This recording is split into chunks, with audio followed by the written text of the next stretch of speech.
40 की उम्र आते आते लोग सप्लीमेंट लेना शुरू कर देते हैं। जैसे कि जोड़ों का दर्द हो रहा है तो कैल्शियम लेने लगते हैं, विटामिन डी लेने लगते हैं। बहुत सारे सप्लीमेंट मैंने लोगों को लेते देखा है, पर मैं कोई भी सप्लीमेंट नहीं लेती हूँ।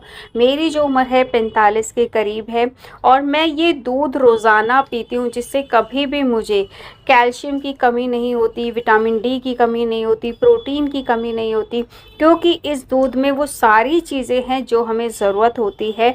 और तो अगर आप भी जोड़ों के दर्द से, किसी भी प्रकार का दर्द हो शरीर में, उससे परेशान हैं तो आज से ही ये दूध लेना शुरू कर दीजिए। यहाँ पर सबसे पहले जो चीज़ हमें इस दूध को बनाने के लिए चाहिए वो है मखाना। अब मखाना मैं क्यों ले रही हूँ, एक तो इसकी तासीर ठंडी होती है, गर्मियों में आप आसानी से ले सकते हैं, साथ ही इसमें बहुत ज़्यादा कैल्शियम होता है। अगर आप मखाना डेली खाते हैं ना, कभी कैल्शियम की गोली खाने की ज़रूरत आपको नहीं पड़ेगी, आपकी हड्डियां ऑटोमेटिकली मजबूत हो जाएंगी।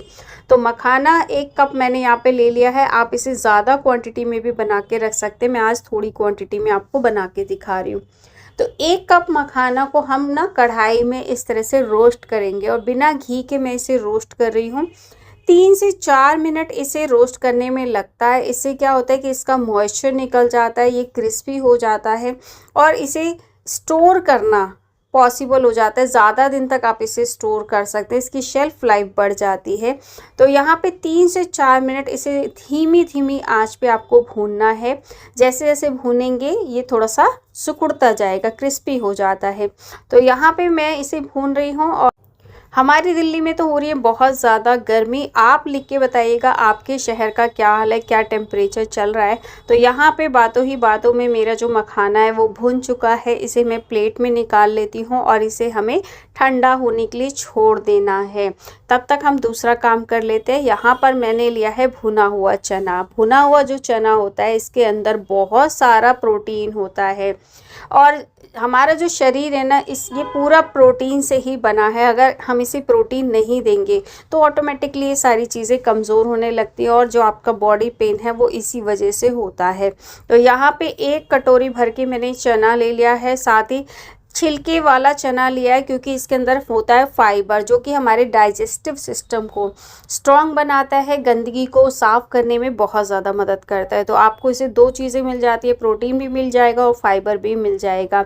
तो यहाँ पे चने को मैंने डाल लिया मिक्सी के जार में, और थोड़ा सा मखाना डाल लिया, थोड़े को साबुत छोड़ दिया है। आप चाहे तो पूरा मखाना इसके अंदर डाल सकते हैं। अब इसे हमें ग्राइंड करना है और इसका बारीक पाउडर तैयार करना है।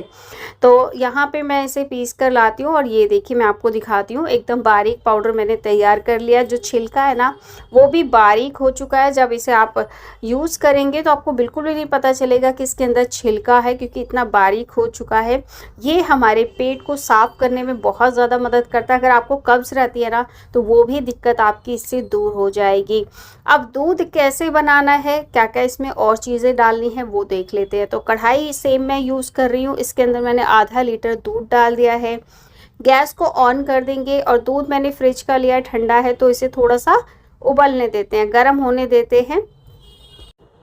अगर आपका दूध ऑलरेडी गर्म है तो आप क्या कर सकते हैं कि ऐसे ही यूज़ कर सकते हैं। मैंने यहाँ पे क्योंकि दूध बाहर आ रहा था गैस को बंद कर दिया है। अब क्या करना है, जब दूध गर्म हो जाए तो आपको क्या करना है, इसमें 2 चम्मच ये पाउडर डालना है। मैंने यहाँ पर 4 चम्मच यूज़ किया था, तो ये थोड़ा सा गाढ़ा हो गया था।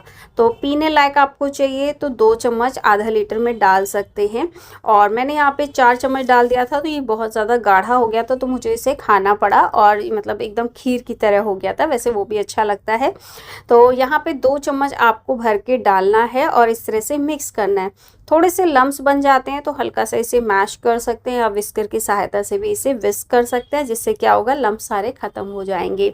तो इस तरह से इसे पकाना है। अब मीठे के लिए इसमें मैं जो अगली चीज़ डाली हूँ, यहाँ पे मैंने गैस को फिर से ऑन कर दिया, क्योंकि पहले उबाल आ रहा था इसलिए मैंने गैस बंद कर दी थी। तो यहाँ पे अब मीठे के लिए जो चीज़ मैं यूज़ करने वाली हूँ वो है धागे वाली मिश्री। अब बहुत सारे शुगर पेशेंट भी होंगे, वो बोलेंगे भाई हम तो शुगर पेशेंट है, हम क्या कर सकते हैं। वैसे तो ये दूध वैसे भी भी अच्छा लगेगा। गाढ़ा होने के बाद ना आप इसे ऐसे भी पी सकते हैं बिना किसी चीनी या किसी मिश्री का इस्तेमाल करें। या फिर अगर आप मीठा पीना चाहते हो तो इसमें एक खजूर डाल दीजिएगा, खजूर साथ में पकेगा, दूध ऑटोमेटिकली मीठा हो जाएगा। तो यहाँ पे मैं अब इसमें डाल रही हूँ ये धागे वाली मिश्री, क्योंकि ये हार्ड होती है, इसे हमें थोड़ा सा पाउडर बनाना पड़ेगा। मैंने ऑलरेडी पाउडर बना के रखा हुआ है, तो इसके अंदर मैं डाल देती हूँ। मैंने थोड़ा ही डाला है क्योंकि कम मीठा पसंद करती हूँ। आपको ज़्यादा मीठा पसंद है तो थोड़ा ज़्यादा भी डाल सकते हैं। और मिश्री की जो तासीर होती है वो भी ठंडी होती है, तो गर्मी में आप इसे आराम से ले सकते हैं। बिल्कुल भी आपको ये नुकसान नहीं करेगा, गर्मी नहीं करेगा, क्योंकि इसमें कोई भी चीज़ ऐसी नहीं है जिसकी तासीर गर्म हो। चने की भी ठंडी होती है, मखाने की भी ठंडी होती है, मिश्री की भी ठंडी होती है। ऊपर से मैंने ये मखाना डाल दिया है जो बचा के रखा था, इसे थोड़ा पकने देंगे। ये मैंने जस्ट इसलिए डाला है क्योंकि ये थोड़ा सा जब दूध के साथ मुंह में आता है ना तो बड़ा अच्छा लगता है चबाने में। टोटली ऑप्शनल है, नहीं डालना चाहें तो ना डालें, आप तो सारा पीस कर भी ऐड कर सकते हैं। अब अगली चीज़ जो मैं इसमें डाली वो है फ्लेवर के लिए इलायची पाउडर। आप चाहे तो जो साबुत इलायची होती है उसे कूट कर भी इसमें डाल सकते हैं। मैंने थोड़ा सा इलायची पाउडर इसमें ऐड कर दिया है और ये दूध झटपट तैयार हो जाता है। अगर आपने ना पाउडर बना के ऑलरेडी रखा हुआ है तो आपको 2 से 3 मिनट इस दूध को बनाने में लगेंगे, ज़्यादा टाइम नहीं लगेगा। अब इसमें जो आखिरी चीज़ मैं ऐड करने वाली हूँ, ये तो रामबाण इलाज है हड्डियों के दर्द का। किसी भी प्रकार की हड्डियों का दर्द हो आपको, ये आपको डालना ही डालना है, क्योंकि यही वो चीज़ है जो आपको जादू करने वाली है। 1 चम्मच यहाँ पर अश्वगंधा पाउडर आपको डालना है। सारे इंग्रेडिएंट्स की लिस्ट मैं डिस्क्रिप्शन बॉक्स में डाल दूँगी, आप चेक कर लीजिएगा। और इस प्रोडक्ट को मैं टैग भी कर दूँगी, अगर आप ख़रीदना चाहते हैं ना तो आप यहाँ से ले सकते हैं। साथ ही डिस्क्रिप्शन बॉक्स में भी मैं लिंक दे दूँगी, आप कहीं से भी ले सकते हैं। तो यहाँ पे अब गैस को बंद करेंगे और ये हमारा दूध तैयार हो गया है। और इसमें थोड़ा सा मैं बादाम डाल रही हूँ, अगर आपको पसंद है तो आप बादाम काजू हल्का सा डाल सकते हैं। अभी गर्मी का टाइम है, ज़्यादा नहीं डाल रहे हैं क्योंकि ये गर्मी कर सकता है। आप चाहे तो भीगे हुए बादाम को बारीक काट के भी इसमें ऐड कर सकते हैं, उससे क्या होता है भिगोने से इसकी गर्म तासीर निकल जाती है। तो यहाँ पे मैंने थोड़े से बादाम ले लिए ताकि दूध पीने में क्रंची टेस्ट आए और थोड़ा सा पीने में ज़्यादा अच्छा लगे। तो यहाँ पे हमारा जो दूध है वो रेडी हो चुका है। यहाँ पे देखिए थोड़ा सा ये गाढ़ा हो गया था, तो अगर आपको पतला पसंद है तो आप पाउडर थोड़ा सा कम डालेंगे। और इस दूध को छोटे बच्चे से लेकर बड़े बुजुर्ग तक कोई भी ले सकता है। जिन बच्चों की हाइट नहीं बढ़ रही है उन्हें भी ये दीजिए, क्योंकि इसके अंदर बहुत सारा कैल्शियम और प्रोटीन है, जिसकी वजह से उनकी ग्रोथ होगी, उनको ताकत मिलेगी, इम्यूनिटी स्ट्रांग होगी, उनकी हड्डियाँ मजबूत होंगी, पढ़ाई में मन लगेगा। ये दूध इतना ज़्यादा ताकतवर है, इसे एक इम्यूनिटी बूस्टर भी आप कह सकते हैं, एनर्जी बूस्टर कह सकते हैं। एनर्जी आपको मिलती है, कमज़ोरी रहती है, थकान रहती है, सारी आपकी दूर हो जाएगी। इसे डेली लेना शुरू करिए। सप्लीमेंट लेते हैं तो वो भी बंद हो जाएंगे और आपका जो दर्द है ना उसमें तो आपको आराम मिलेगा ही मिलेगा। तो मैं तो चली इसे पीने